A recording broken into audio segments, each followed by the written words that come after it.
Çağırıldım orduya bir yaz səhəri, arxada qoymuşam çətin illəri. Birgədir mənimlə sınaq illəri, keşikdə durmaqdır müqəddəs peşəm.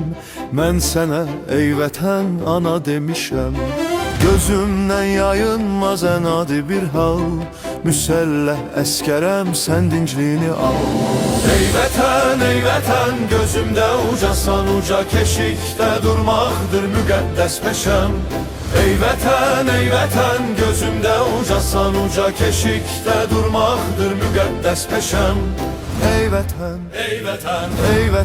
gözümdə ucasan uca, keşikdə durmaqdır müqəddəs peşəm. Mən sənə ey vətən ana demişəm. Gözümdən yayınmaz ən adi bir hal, müsəlləh əskərəm sən dincliyini al.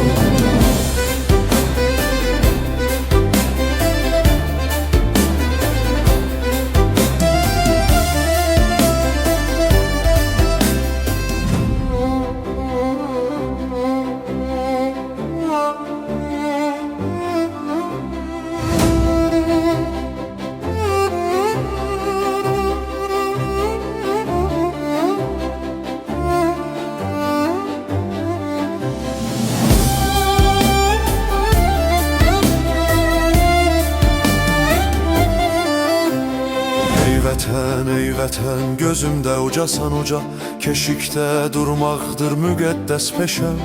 Mən sənə ey vətən ana demişəm. Analar müqəddəs, vətən isə cənnət. Onları qorumaq bizim borcumuz. Keşikdə durmaqdır müqəddəs peşəm. Mən sənə ey vətən ana demişəm. Gözümdən yayınmaz ən adi bir hal, müsəlləh əskərəm sən dincliyini al.